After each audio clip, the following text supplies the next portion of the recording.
Three Men in a Boat, by Jerome K Jerome. Chapter 1, Health Problems. There were four of us: George, William Samuel Harris, myself, my friends call me Jay, and Montmorency. We were sitting in my room and were smoking and talking about our bad health. We were all feeling very ill, and we were unhappy about it. Harris said he felt dizzy sometimes. George felt dizzy too. My big problem was my liver. I knew I had a bad liver.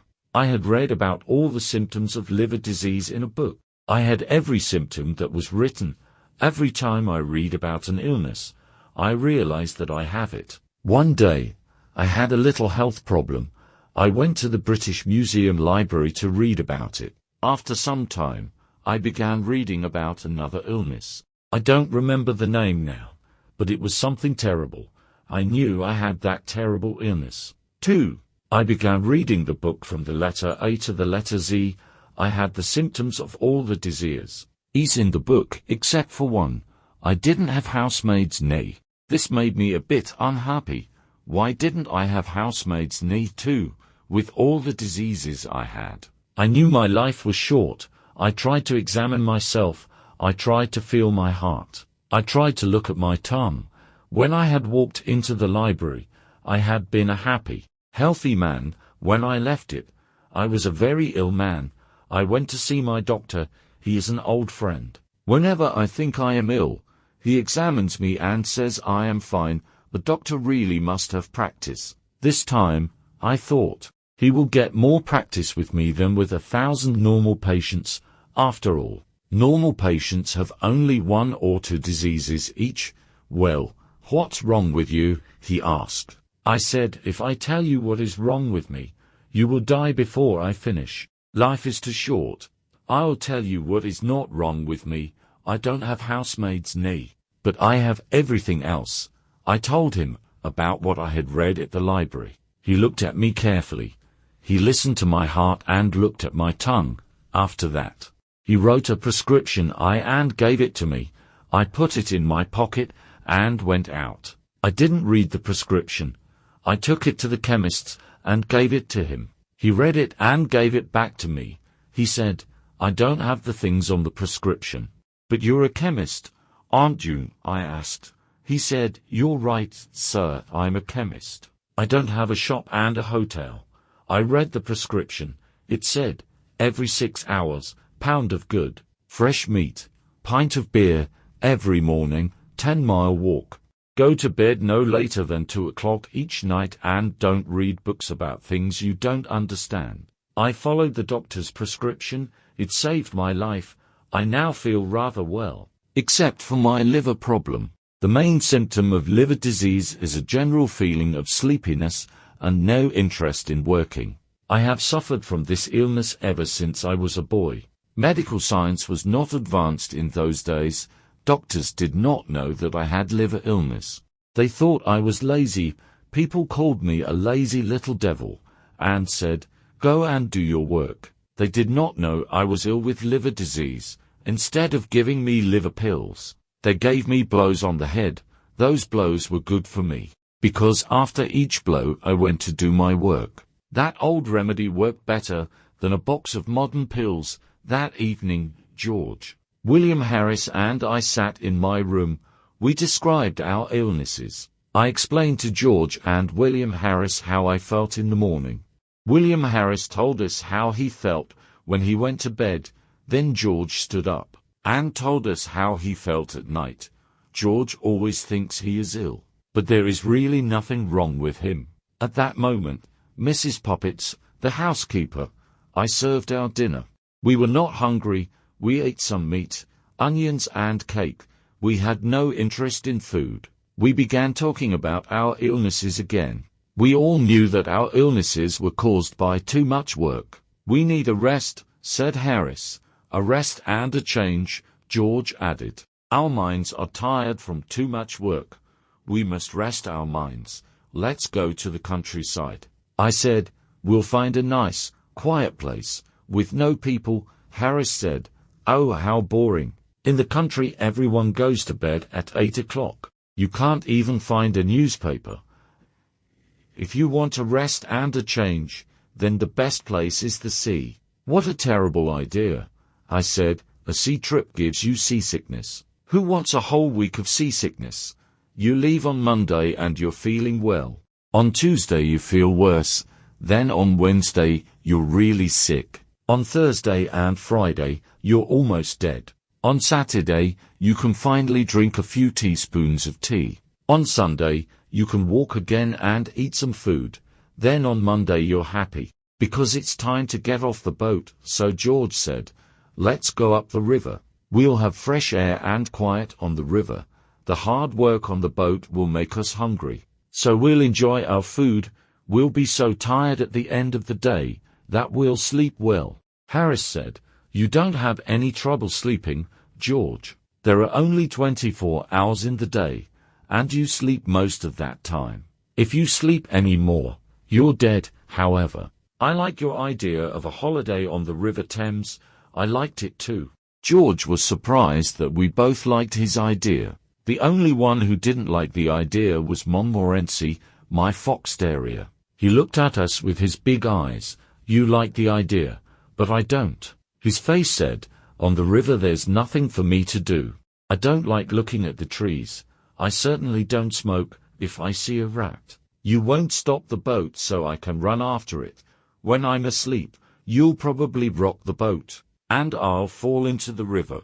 The whole idea is stupid. We were 3-1. So we decided to go on the river trip. Chapter 2, Planning the Trip. We looked at the maps and we discussed plans. We decided to start from Kingston the following Saturday. Harris, you and I will go to get the boat at Kingston, I said. Then we'll take it up the river to Chertsey, where we'll meet George. George works in the city until the afternoon. George goes to sleep at a bank from 10 o'clock to 4 o'clock, Monday to Friday, except on Saturdays. On Saturdays, they wake him up at 2 o'clock and put him outside the door. The next problem was where to sleep at night. George and I didn't want to sleep at inns. We wanted to camp out in the middle of nature. How beautiful, we said, sleeping in the country, under the stars, by the river. I can imagine it all, I said. There is a golden sunset. The river is moving along quietly. The forest is full of trees and birds. The grass around us is green, and little flowers grow here and there. Soon it is dark. We row our boat into a quiet corner on the river. We put up our tent and cook a simple, healthy meal. We all sit around a warm fire and eat our meal. We look up and see the moon and the stars. Then we sit in silence. How wonderful this is. We go to bed. And then we dream under the stars. We dream that the world is young again. As we all sat there dreaming, Harris said, what happens if it rains? There is nothing poetic about Harris. He is not romantic at all. If Harris ever has tears in his eyes, he is eating raw onions. If you stand by the sea with Harris and say, listen to the sounds of the sea, can you hear spirits singing sad songs, the songs of those who died in these waters? He will take you by the arm and say, I understand, my friend. You're not feeling well now. Come with me. I know a place around the corner here, where you can get some good whiskey. You'll feel better soon. Harris always knows where you can find a good whiskey. Harris was right about camping out when it rains. It's not nice at all. Just imagine, it is evening. You are all wet. There is water in the boat and all your things are wet. You find a place on the river bank. You get out of the boat and pull out the tent. Now 2 of you try to put it up. The tent is wet and very heavy. It is raining hard. The wind is blowing. The wet tent flies about. It falls on your head and makes you angry. It is difficult to put up a tent in good weather. It is impossible to do so in wet weather. The other man is of no help at all. He is a complete fool. The wind continues to blow and the rain continues to fall. You look at the other man and say, what are you doing with your side of the tent? What are you doing? He answers, don't pull on your side. You shout, I didn't pull, you pulled. He shouts, you're doing everything wrong. You shout, what? He shouts, I can't hear you.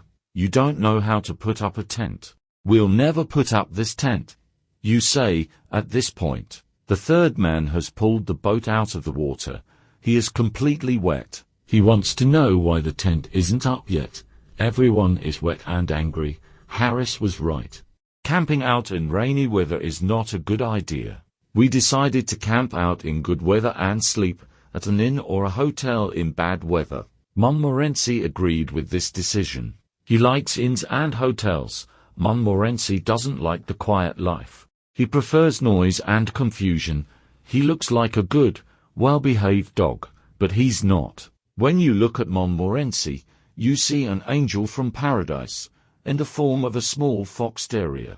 You think he is a sweet, gentle little dog. When old ladies and gentlemen look at him, tears come to their eyes. When he killed 12 chickens, and I paid for them, I changed my opinion of Montmorency in 1 year. He had 114 street fights with other dogs. An angry woman brought me her dead cat and called me a murderer. Montmorency loves to join the worst dogs. He then takes them around town to fight other dogs. This is his idea of a happy life. Chapter 3: Packing. The following evening we met again to discuss our plans. Harris said, "Now, we must decide what to take with us.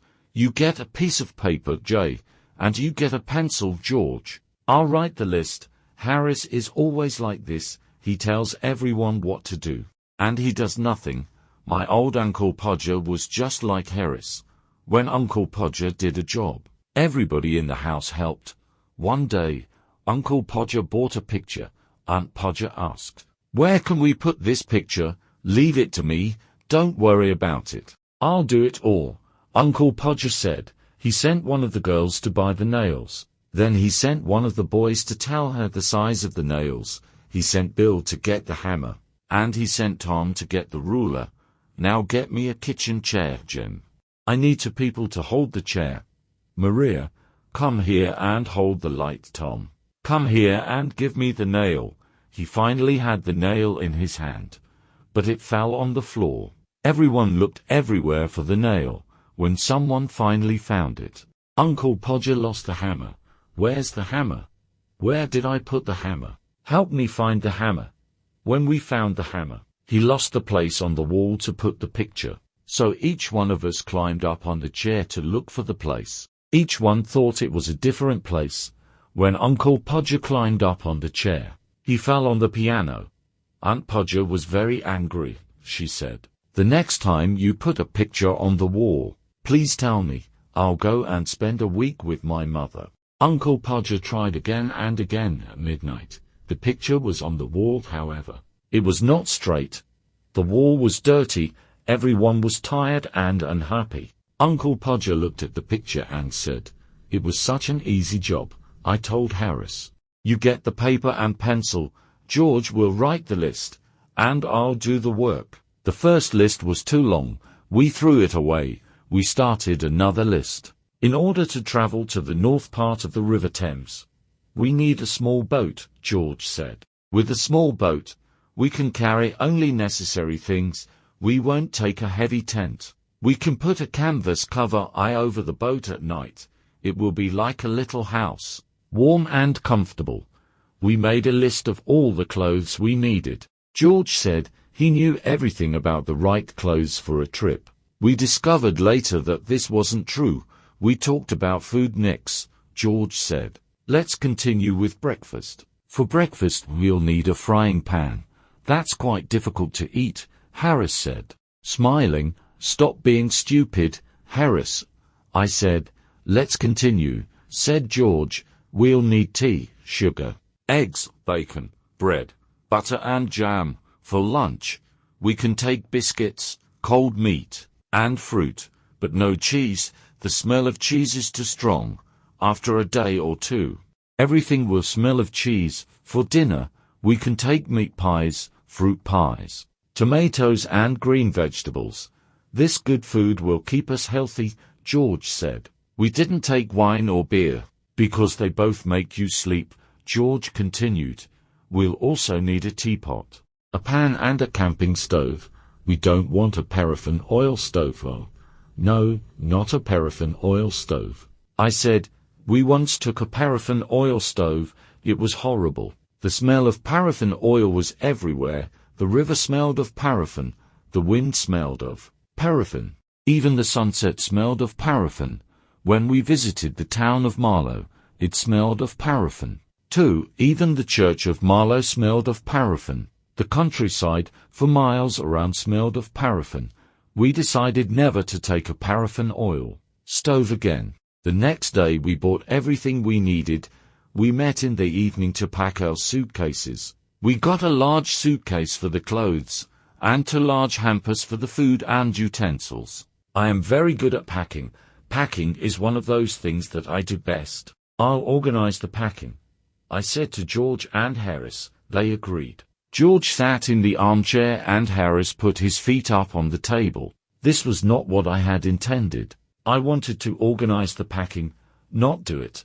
I wanted George and Harris to do all the work. However, I didn't say anything. I started packing the clothes. It took a long time, but I finally finished. I sat on the big suitcase to close it. George and Harris watched me. Aren't you putting the boots in? Asked Harris. I had forgotten them. Why didn't you tell me before? I said. Harris said nothing. George laughed. I was furious. I opened the suitcase again and packed the boots. Then an awful idea came to me. Did I pack my toothbrush? I started looking for it. I took everything out of the suitcase. I found George's toothbrush. I found Harris's toothbrush. But I didn't find mine in the end. I found it inside a boot. I packed everything again. When I finished, George asked me, "Is the soap in the suitcase?" "I don't care about the soap," I answered. I sat on the big suitcase again to close it. Then I remembered that my cigarettes were in the suitcase. I opened it again and finally closed it at 10:50 p.m. There were still the 2 hampers to pack. Harris and George decided to pack them. I sat down to watch Chapter 4 ready for the trip. There were dishes, cups, bottles, pans, tomatoes, cakes and many other things to pack in the hampers. As soon as George and Harris started packing, they broke a cup and this was just the beginning. George is the worst packer in the world. When George dies, Harris will be the worst packer in the world.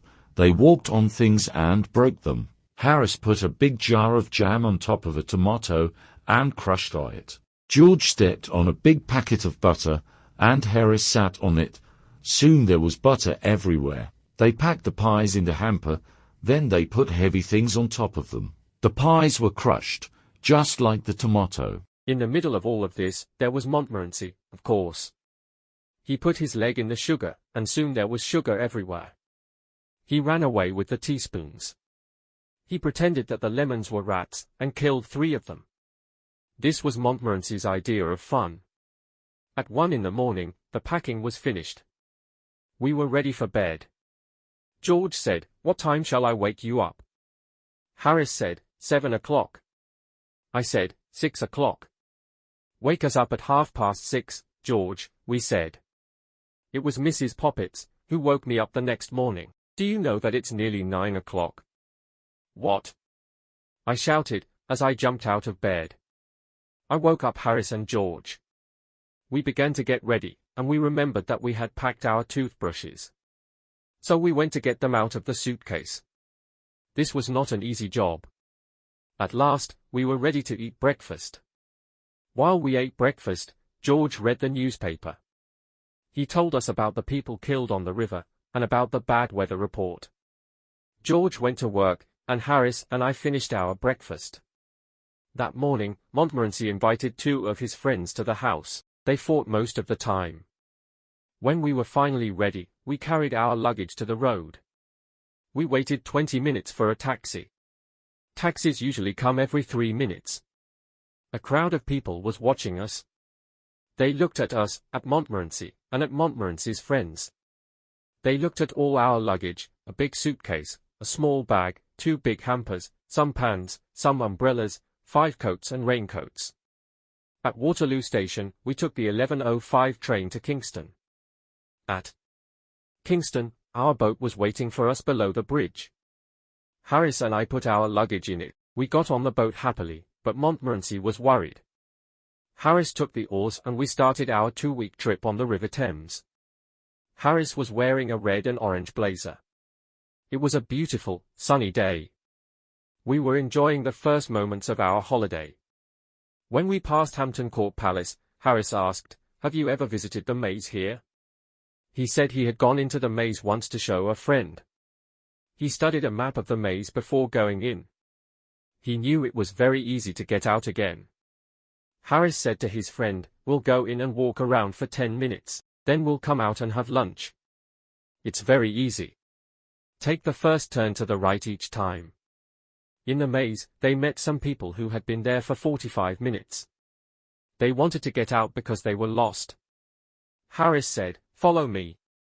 I'm going out in 10 minutes." The people thanked him and started following him. Other people began following Harris, too. Some of them were worried and afraid. He continued turning to the right, but he was still in the maze. Harris got lost. The people were angry with him. They all started calling for help. A young keeper heard them and came to help. But he got lost, too. Finally, the old keeper came back from lunch. He let the people out. Everyone was tired and angry. Harris said, "Let's ask George to try the maze on our return trip." "Not a bad idea," I said. When we passed Malisi Lock, we were the only boat in the big lock. Usually, the lock is a very busy place. On Sundays, there are boats everywhere. People like the river and the sun. It's such a beautiful picture, the river, the trees, the flowers and the people in their colorful clothes. At Hampton, Harris wanted to stop the boat and have a look at the church. I don't like visiting churches, but Harris loves it. I came on the trip only because I wanted to visit Hampton Church. You know, I love churches, churchyards and tombs. The idea of not seeing Hampton Church, with Mrs. Thomas's tomb, makes me angry. "Who is Mrs. Thomas?" I asked. "I don't know, but she has a strange tomb." I said, "We must be at Shepperton at 5 o'clock to meet George." Harris said, "George? Why can't George be here to do some work? Why doesn't he help us with this heavy boat? What does he do at the bank? He sits behind a piece of glass all day and does nothing. I work. Why doesn't he work? I'm going to have a drink." There are no pubs near here. "The nearest pub is far away," I said. "What? We'll all die of thirst." "No pubs. If you're thirsty, we have water in the boat," I said. "Water? Water makes people ill," he said. "However, I am very thirsty and I must drink something." So he took the bottle and drank some water. Chapter 5. First day on the boat. We stopped at Kempton Park and had lunch under the trees. Purely good food always calms Harris. We reached Sunbury Lock at 3:30. We then went to Walton, which is a historical town. Julius Caesar stayed there with his soldiers. Queen Elizabeth I stayed there, too. You can never escape from that woman. She was everywhere. Next, we came to Halliford and Shepperton. There is a tomb in the Shepperton churchyard with a poem on it. I was afraid Harris wanted to stop and visit it. I saw him looking at the church as we passed near it, so I moved the boat suddenly, and Harris's cap fell into the water. He pulled it out and was angry with me. Fortunately, he was worried about his wet cap and forgot about the church. As we came to Weybridge, the first thing we saw was a colored blazer.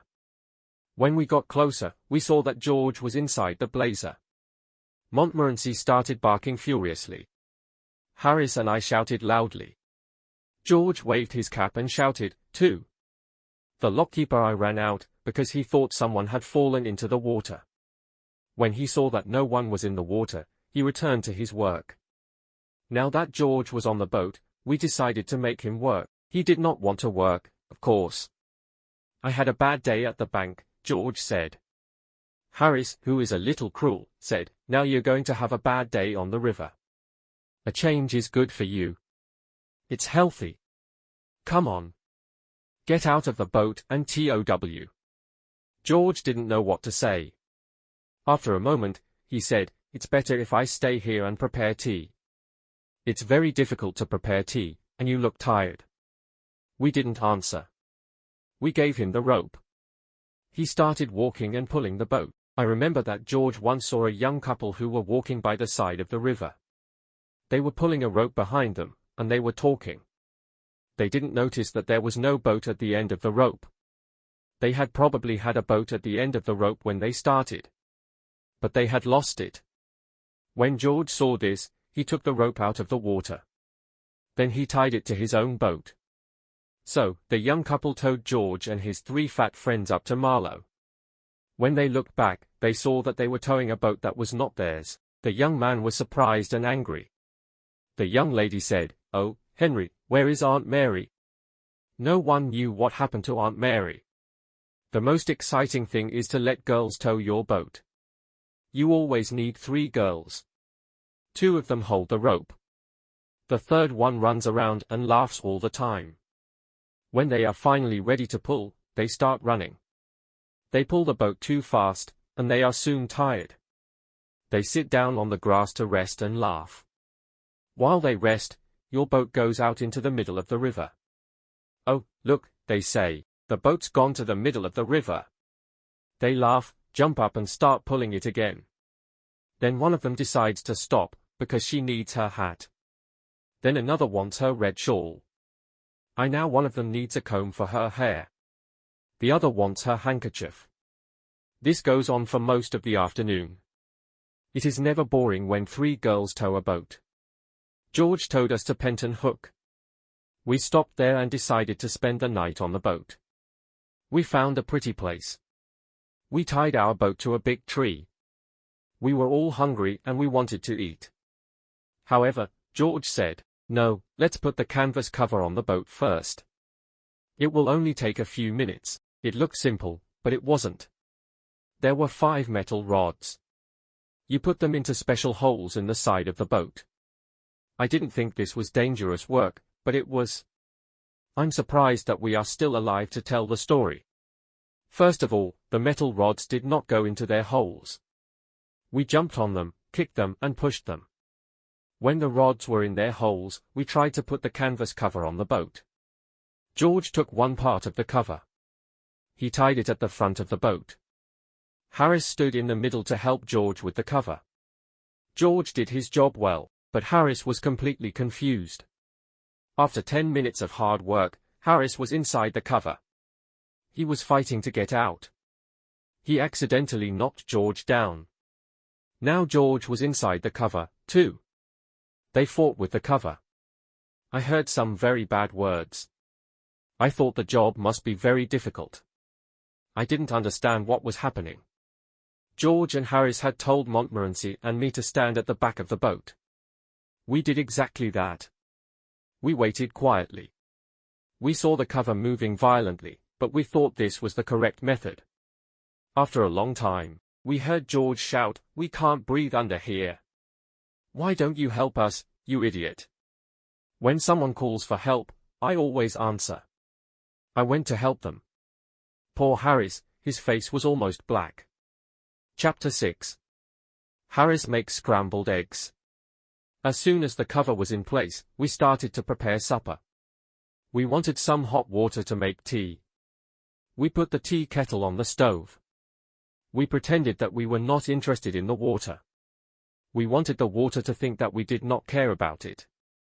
We began to prepare supper. This was the only way to make the water boil on a boat. If the water knows you are waiting for it, it will never get hot. You must not look at it.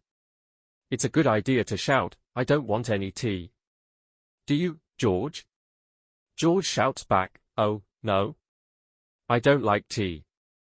I'll have milk." And you, Harris? Tea is terrible. I never drink it. I'll have lemonade. This makes the water very angry. At this point, the water will boil. We really wanted that supper. We needed that supper. For 35 minutes nobody spoke. We just ate and ate. Finally, we all had full stomachs, and we were happy. A full stomach makes you feel kind and generous. We sat and smiled at each other. We smiled at Montmorency, too. We started smoking our pipes and began to talk.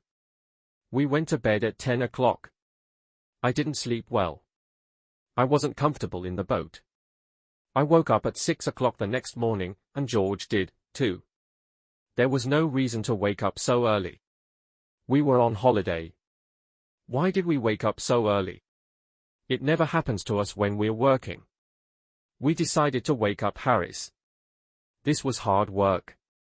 We used an oar to help us. Harris moved a bit and said, "I'll be downstairs in a minute. Get my best boots ready, please." We tried again with a boat hook. Harris sat up suddenly and Montmorency fell off the bed. We pulled up the canvas cover and all four of us looked out at the river. We were very cold. We had planned to go swimming, but the water looked so cold and wet. "Well, who's going swimming first?" asked Harris. No one wanted to be first. George decided to get dressed. Montmorency barked with horror at the idea. Harris went to look for his trousers. I decided to go to the riverbank and throw some water on myself. I held onto the branch of a tree as I moved to the water. It was very cold and I decided not to go in. I wanted to go back to the boat. But suddenly, the branch of the tree broke. I fell into the river along with my towel. I also drank about a bottle of Thames water. Good heavens! Old Jay is in the water. Harris said. "How's the water?" George asked. "It's lovely," I answered. "Why don't you come in?" Nobody wanted to try the water.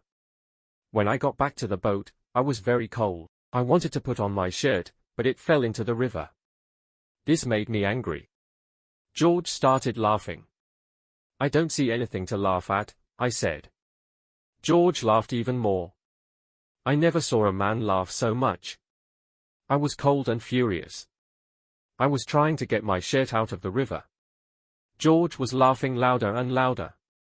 "Stop laughing, you stupid idiot!" I shouted. When I finally pulled the shirt out of the river, I saw that it wasn't mine, it was George's shirt. I started laughing too. I laughed so much that I dropped the shirt into the river again. "Aren't you going to get it out?" said George, who continued laughing. I didn't answer him for a while, because I was laughing so much. At last I said, "It isn't my shirt. It's yours." I never saw a man's face change so quickly. "What?" he shouted. "You donkey! Why can't you be careful with things? Why don't you go and get dressed on the river bank? People like you don't know how to live on a boat." I tried to tell him how funny it was, but he didn't understand. George is a little slow at understanding a joke sometimes. Harris said, "I'm cooking scrambled eggs for breakfast this morning. Once people try my scrambled eggs, they always want them." He was quite famous for his scrambled eggs. George and I got the stove and the frying pan ready. Then we looked for the eggs that weren't broken. We found only 6 of them. "Now you can start," we said. Breaking the eggs was difficult for Harris. The eggs got on his trousers and went up his arms. He put 6 eggs into the frying pan. Then he sat down by the stove and mixed them with a fork.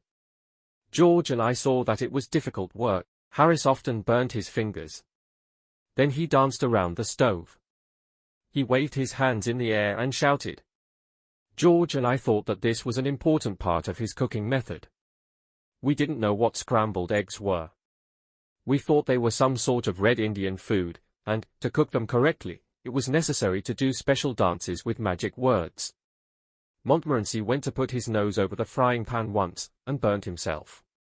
He, too, began dancing around and barking. It was interesting and exciting to watch this show. George and I were sorry when it was finished. When the scrambled eggs were ready, there was very little to eat. 6 eggs had gone into the pan. But, all that came out was a teaspoonful of burnt eggs. "The problem is the frying pan," Harris said. "I need another type of pan and another stove." We decided not to try scrambled eggs again, until Harris had the right pan and stove. Chapter 7. The laughing tin. When we finished breakfast, the sun was up and it was a warm morning. I sat on the river bank near Runnymede. I thought about King John, who signed the Magna Carta at Runnymede in 25. What a great moment in English history. I imagined the scene. George came over and said, "When you finish resting and dreaming, please help me wash the dishes and other things." I cleaned the frying pan with some grass and with George's wet shirt. Later on, we went to Magna Carta Island. We saw the stone where the Magna Carta was signed. In this area, King Henry VIII met with his sweetheart, Anne Boleyn. I am certain that King Henry VIII met Anne Boleyn in several other places, too. We continued slowly up the river, and stopped for lunch near Monkey Island. We had cold meat for lunch. "Where's the mustard?" I asked. "The mustard?" Harris said. We had forgotten to bring the mustard. At that moment, we all wanted mustard more than anything in the world. "How boring life is without mustard," said George. We ate our cold meat in silence. We thought about the happy days of childhood when there was lots of mustard on the table. The adult world can be a cruel place. All three of us loved tinned fruit. George brought out a tin of pineapple. This was perfect to make us forget the mustard. We felt that life was smiling at us again. "Look at the picture on the tin," said Harris. I can't wait," I said. "I'm dreaming about the sweet juice," George said. Harris got a spoon ready. Then we looked for the tin opener. We took everything out of the 2 hampers. We took everything out of the bag. We looked in every corner of the boat. There was no tin opener. Harris tried to open the tin with a little knife, and he cut himself. George tried to open it with a pair of scissors. The scissors flew up and almost cut his eye. I tried to open it with a piece of metal. I did something wrong, because I fell into the river. The tin flew away and broke a teacup. Then we all got angry. I started hitting the tin with a piece of wood. Harris hit the tin, and so did George. We changed its shape. We made it square. We made it round. Then we made it flat. But we still couldn't open it. The tin looked at us and seemed to be laughing. It was ugly and it frightened us. I threw it in the river. Then we rowed away and didn't stop until we reached Maidenhead. It was evening and a strong wind started blowing. The wind was behind us and we put up the sail quickly.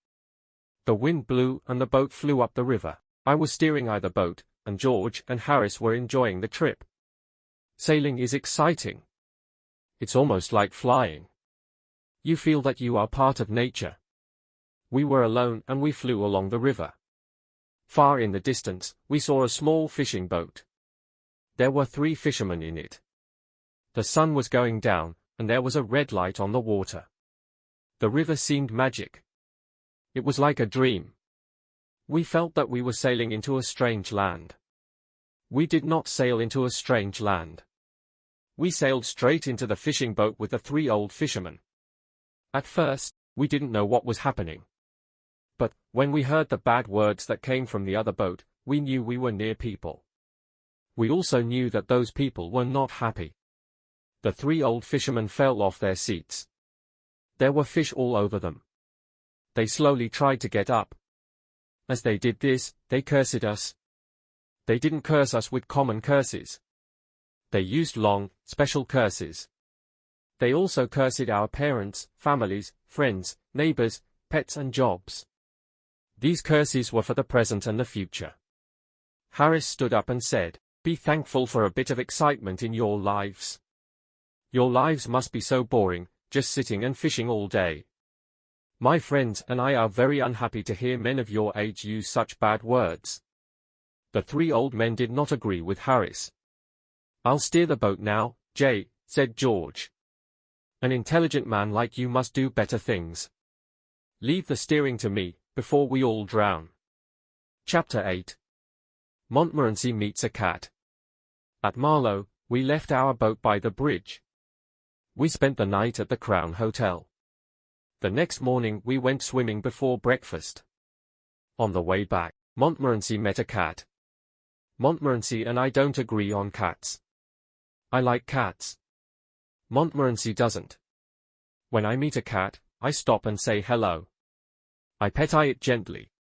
The cat is happy, and I am too. When Montmorency meets a cat, the whole street knows about it. A lot of bad words fly through the air. As soon as Montmorency saw the cat, he barked with happiness. The cat was walking slowly across the street. Montmorency ran after the cat. But the cat didn't run. He didn't understand that his life was in danger. This cat was big and black. It had half a tail, half a nose and only one ear.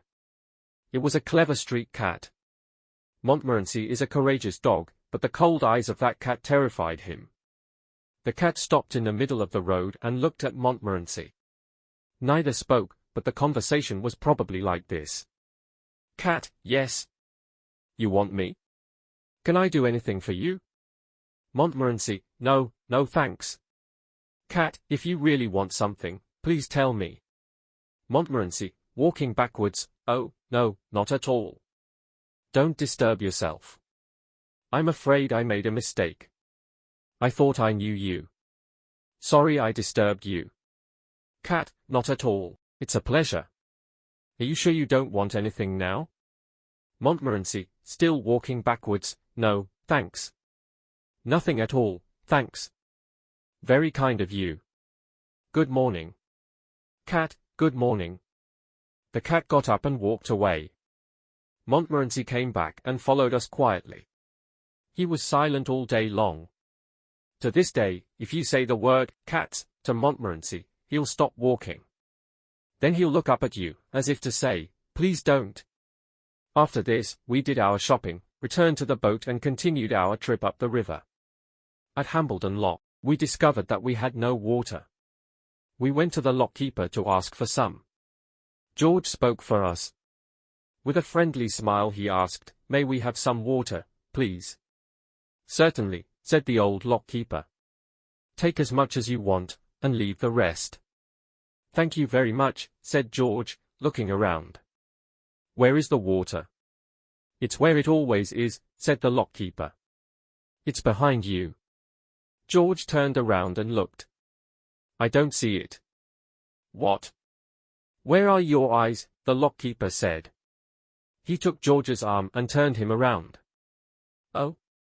George said, but we can't drink the river. No, but you can drink some of it, said the lockkeeper. I've drunk river water for the past 15 years. Well, sir, I don't think you look very healthy, after drinking all that river water.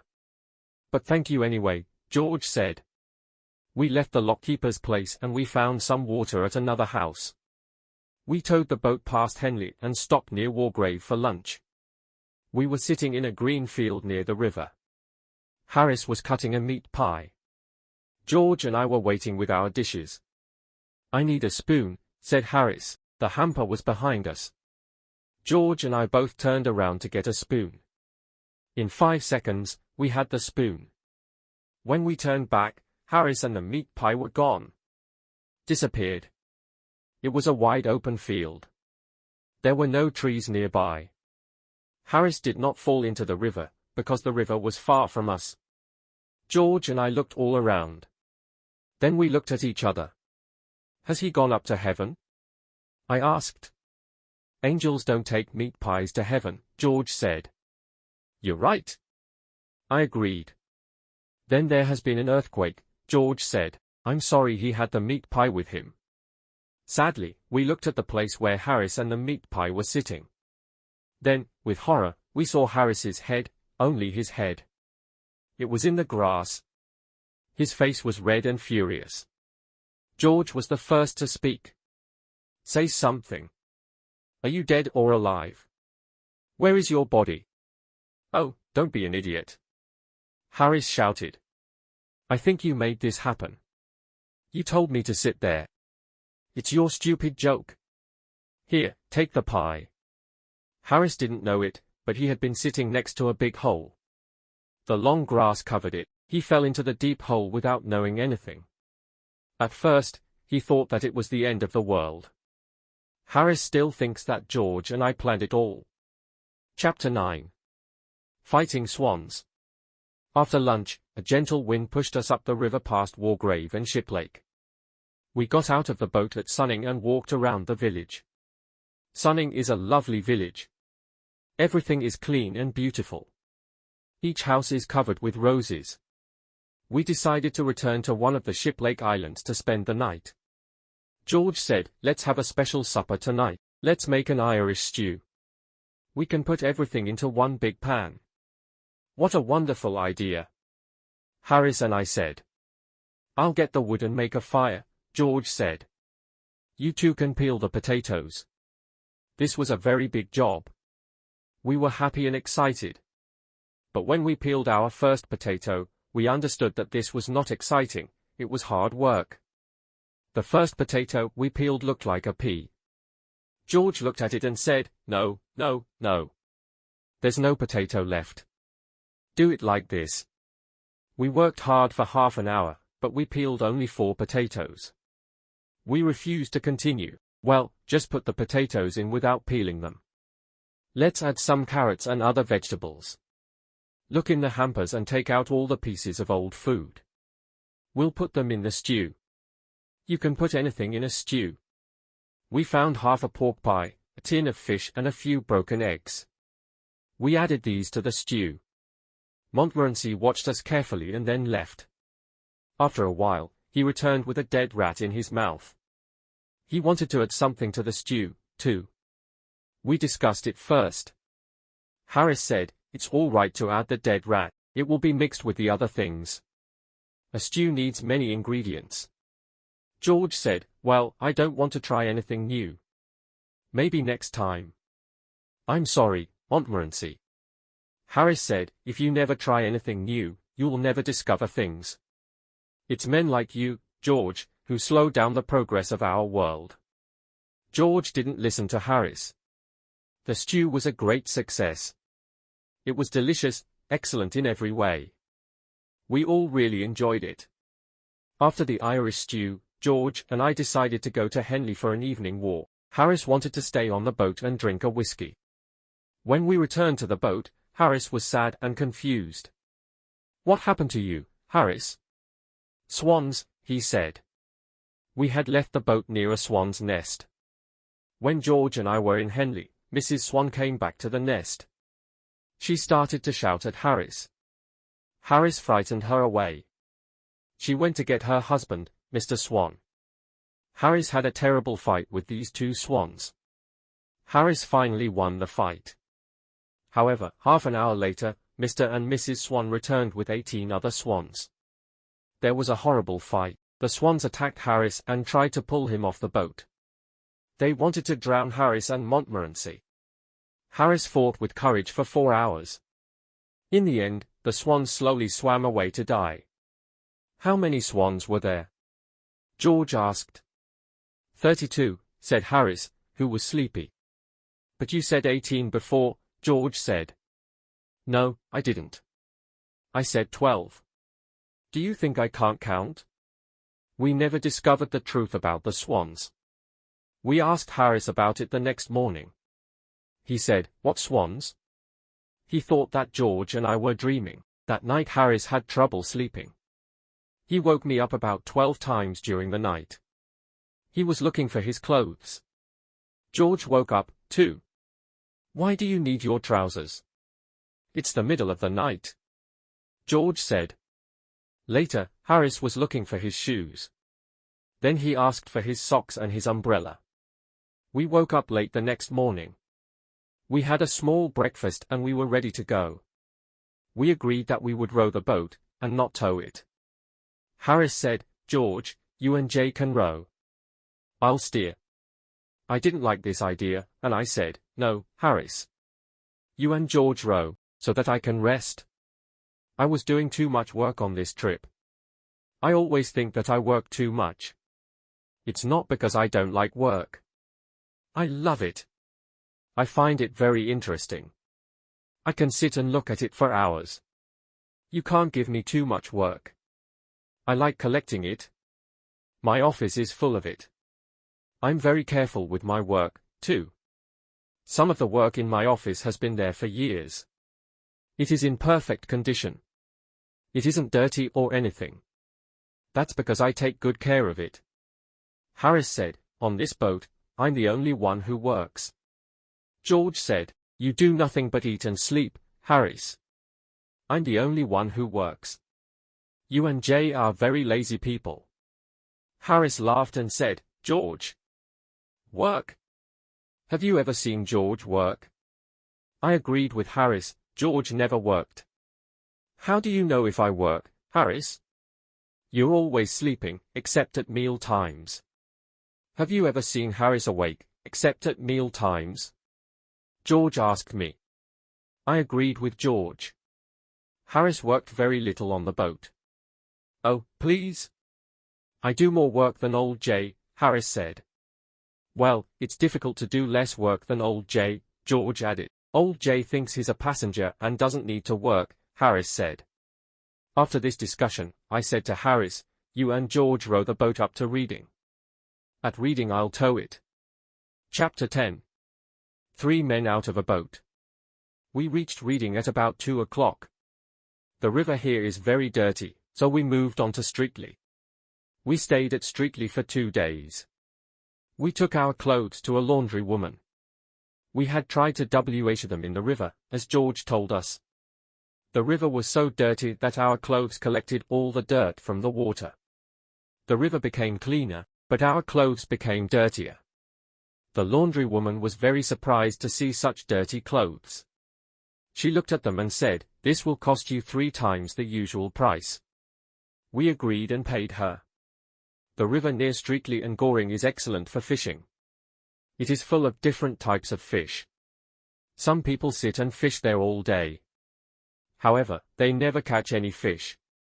The local fisherman's guidebook doesn't say anything about catching fish. It only says that the place is a good fishing area. And it is. You can see many fish swim past, but you can't catch them. When you go for a walk by the river, you can see hundreds of fish.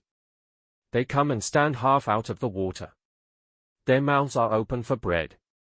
If you go swimming, they come to look at you and disturb you. You cannot catch them, however.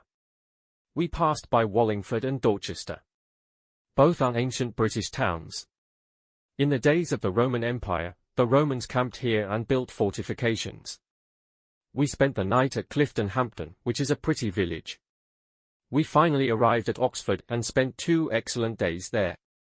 Oxford is a beautiful town with its old university. Oxford is also full of dogs. Montmorency was very happy. He had 11 dog fights on the first day and 14 on the second day. He probably thought he was in heaven. We left Oxford on the 3rd day, to return home to London. When we left Oxford, it was raining. The rain continued without stopping. When it's sunny, the river is a dream. But when it's rainy, the river is brown and unfriendly. It rained all day. At first, we pretended to enjoy it. Well, this is a nice change. Too much sunshine is boring. Nature is beautiful even when it rains, I said. Yes, Harris said, it's good to see the river in all kinds of weather. The rain is good for you. I can't understand people who are afraid of a little rain. Harris and I sang songs and we were quite happy. George did not agree. He stayed under the umbrella. We put up the canvas cover before lunch. We left a little opening to see where we were going. We continued our trip for another 9 miles. We stopped for the night at Day's Lock. We did not have a happy evening. The rain never stopped. Supper was not good. We were really tired of cold meat. We dreamt about our favorite foods. Harris talked about fish cooked in a special sauce. Harris gave his cold meat to Montmorency. He looked at it and turned his head. He seemed insulted by Harris's offer. He went to sit at the other side of the boat, alone. George said, please don't talk about good food, until I finish this cold meat. We played cards after supper. After that, we had some hot water and whiskey. George told us about a man he knew. This man had slept on the river in a wet boat, like ours. He got very ill and died 10 days later. Of course, we began talking about other illnesses. After a while, Harris said, "I've got an awful headache. It must be the rain." "Well, I've got a bad backache," I said. To make us feel happier, George sang to us. That made Harris and I cry, and it made Montmorency howl. There was nothing else to do, so we went to bed. We didn't sleep well at all. We were awake at 5 o'clock the next morning. Our second rainy day was the same as the first. It rained all day. We moved slowly along the river. We agreed to continue our trip, even if it killed us. "It's only 2 more days," Harris said. "We're young and healthy. Maybe we'll be all right." We talked about our evening. "With this weather, we can have dinner and take a walk in the rain. Or, we can have dinner and spend an hour in a pub," I said. "That's not very exciting," said George. "It's much more interesting to go to the Alhambra Theatre in London," said Harris. "And then have supper at that little French restaurant," I added. "But we have decided to stay and die on this boat," said George. "However, there's a train that leaves Pangbourne after 5 o'clock. It gets to London in time to eat something, and then go to the theatre." Everyone was silent. We didn't say one word. We looked at one another. Then, we got out the big bag and got our clothes ready. 20 minutes later, 3 men and a dog were going to the railway station. We lied to the boatman at Pangbourne. We didn't have the courage to tell him the truth. We were running away from the rain. We asked him to take care of the boat until the next morning. "If something happens, we'll write to you," we said, telling him a big lie. We reached Paddington Station at 7 o'clock. We went directly to the restaurant and had a small meal. Montmorency stayed at the restaurant while we went to the theatre. "We'll return at 10:30 for the dog and for a good supper," I told the restaurant owner. The man at the ticket office of the theatre said, "Oh, you're the famous acrobats from the Himalaya Mountains. You're late for the performance. Please use the side door." We explained to him that we were not acrobats. He understood and sold us 3 tickets. Our clothes probably looked a bit old and strange.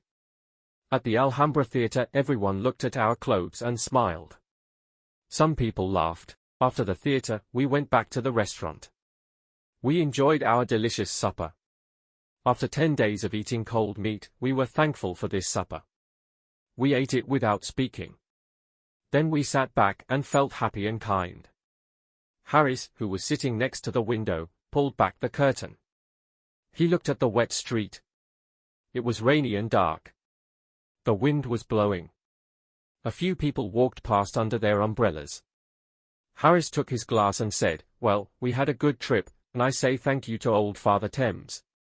But, I think we were right to come back when we did. Here's to 3 men well out of a boat." Montmorency stood on his back legs in front of the window. He looked at the wet night and gave a short bark of agreement. The end.